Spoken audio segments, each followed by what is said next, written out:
Hi everyone, it's Arrangement Silkos here. We're going to tell you some information about Juno, so sit tight. This video will be kind of short. Suitcase. Okay, so as far as updating, there are a few interesting things that we're going to start off by doing in 12 and hopefully eventually update all the way to 1.16. Some of these things are being able to manipulate the end gateways in the end, um, which we'll talk more about later, getting the bedrock item, using falling block to get in portal frames as well as some other interesting blocks. Then once we get past 1.12, we'll be able to go through 1.14 to get some of the God Armor with all the protection enchantments, and then update to 1.16 where we will reset our nether and do a lot of other farms. So one of the big features of Juno is our storage system. We have a chest hall, which is where we take items out of to get items, of course. Then we have our auto crafter system, which is represented by this green block, which has the ability to craft items when our bulk storage runs low on them.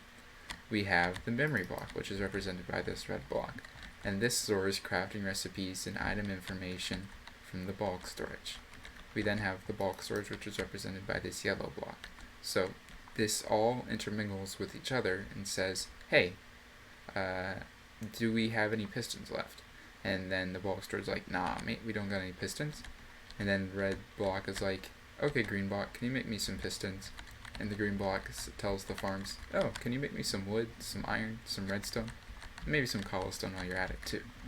And then it crafts it all together and puts it back in the bulk storage so we have it filled. We then have this orange block, which is our call block. This is what allows us to call from and into the storage system. And so we can call from, say, like 40,000 blocks that way via special things that are going to be described later in the video. And then we have this just empty parry here for anything that we want to expand it in. So we have a spawn perimeter, which we're in right now, surrounded by these 6 parries, which contains our storage system. So as I mentioned earlier, these end gateways and our ability to manipulate them will allow us to do a few interesting things. First, it allows us to create these separate links. So you can see I have this yellow link and I have this white link. So let's pretend that this is not at the main end island, but this is like 20 million blocks out. So these will still bring me to the same places they're about to bring me. I can go through this yellow one, and you'll see I'm right at the inside of the outer end island. So the main end island is about 1,000 blocks this direction. And you can see that there's this link right here that will connect us to this yellow portal. So we can transport from 20 million blocks out to 1,000 blocks out instantly.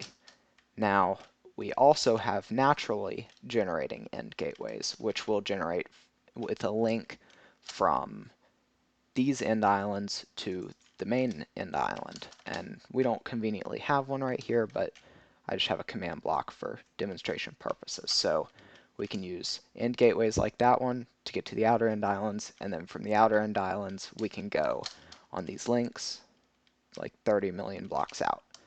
Another interesting thing, we can create separate links. So this white link actually links us up with this white portal right here. So we can create separate channels. So in our case, we'll have one for players and we'll have one for items. So we can send items like 30 million blocks out. Now, this is important because of these nether portals, which we can get using falling block. So if we get a falling block nether portal, send it through here, this will go 20 million blocks out, and then we can get a link to the overworld 20 million blocks out. So if we go through this nether portal in the end, which isn't usually possible, you'll see that we show up in the nether like you'd expect. But when we go back through this nether portal, we're going to show up in the overworld at the same coordinates we were at the end. So using that, we can transport items and players millions and millions of blocks all in a constant time frame. Okay, so after seeing this all, you might be interested and you might be wondering, how do we get in on this? This seems pretty cool. Well, our link to our Discord will be down in the description, so you can come check us out there.